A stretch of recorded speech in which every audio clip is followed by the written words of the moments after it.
Hi everyone, welcome back to the channel.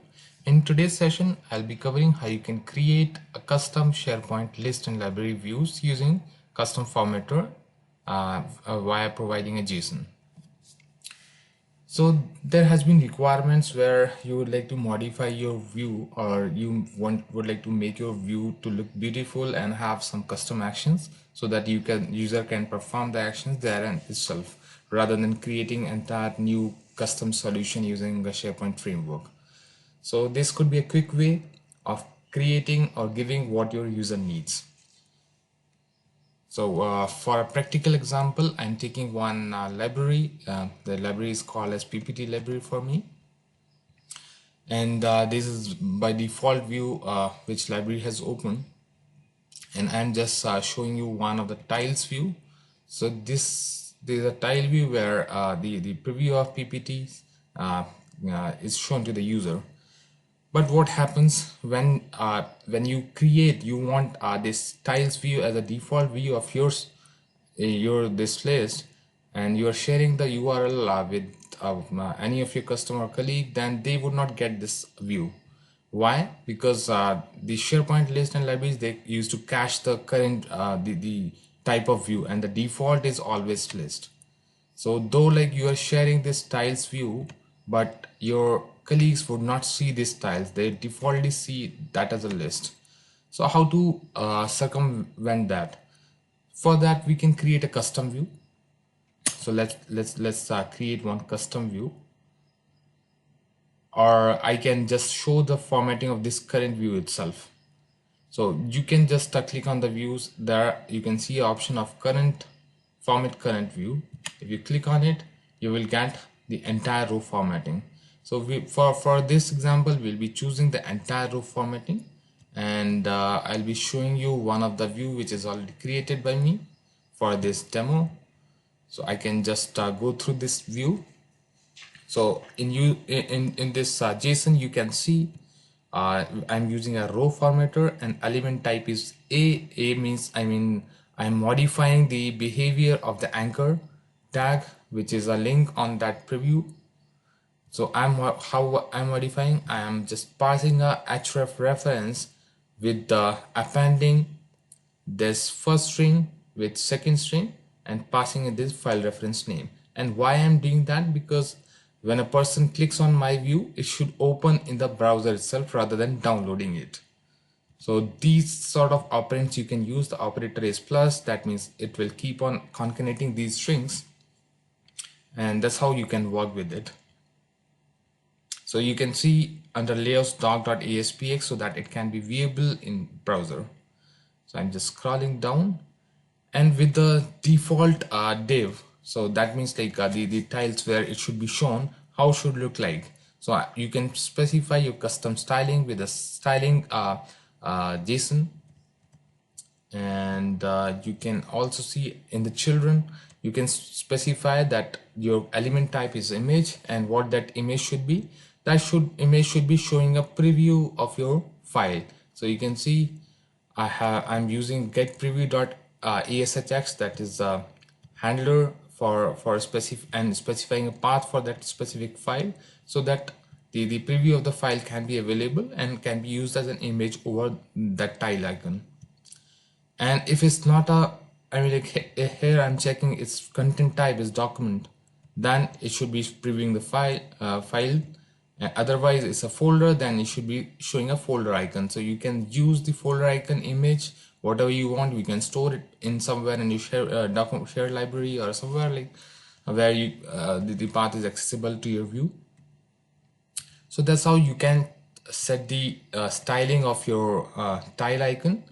And beneath that, I would like to display the title of that file and along with the date. So you can see in the children, I'm specifying this styling attribute, and the text content is file leaf ref, so that's a name.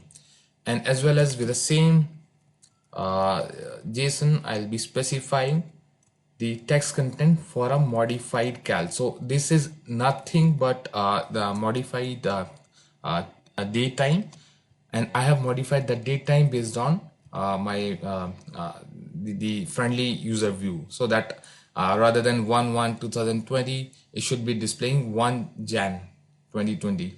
So it's just a formatting. So I can show you that back. I'm just going back to my library. So for a while, I'll just go to the library settings so that I can show you what is the prerequisite for this.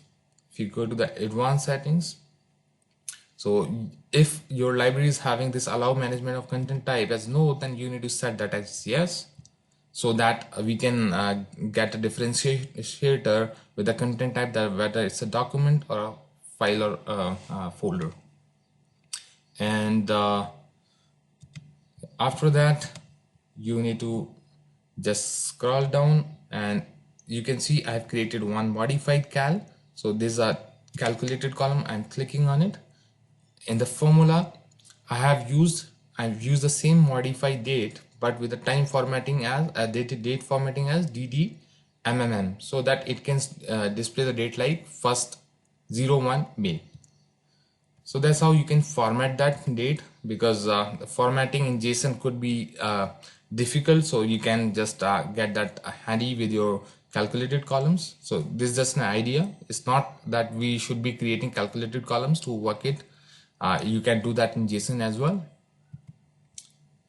And going back to my view, so I'm just turning back to my all item view and modify the current view, selecting entire row in the advanced option, and whatever JSON just we have there, we can just paste that out. You can preview it.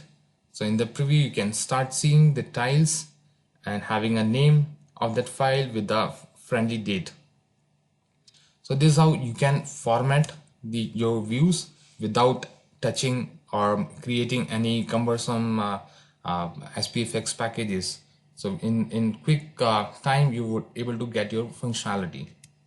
So if I'm clicking on this, it's opening my file within the browser so that user can keep working there.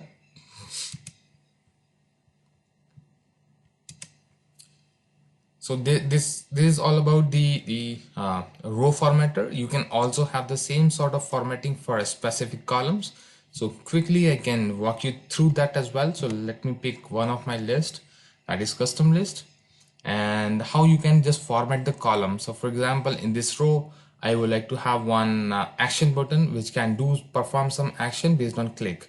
So rather than creating something application customizer or the list customizers, we can quickly have that button with this custom formatter.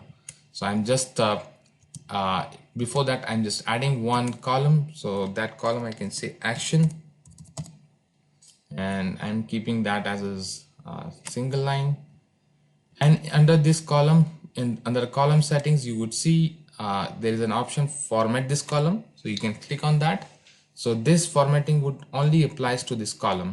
So we just in the library, we just did for the entire row. Now we are just doing for this specific column or field. So I'm just copying my JSON, which is already there. So I can walk you through what it does is it's adding a element type as button, and action is default click. That means it will open the item, the specific selected item. So you can just keep in, I mean, like if it's a button, then you can keep an anchor or button, maybe like redirect into a page or opening something. And in the attribute, you can define your attributes. And in the child, it's just like in the child, you would be specifying what button or icon you would like to display. So you can just keep it element type as span, and then just can use a icon library. So let's say I'm using caret solid up, so it will show up some triangle, upward triangle. So I'm just copying this entire custom JSON and pasting that out. So I'm previewing it and saving it and closing that out. So now you can see we have that action button over there. So if I click on it, it should open the same selected item. So it's working well.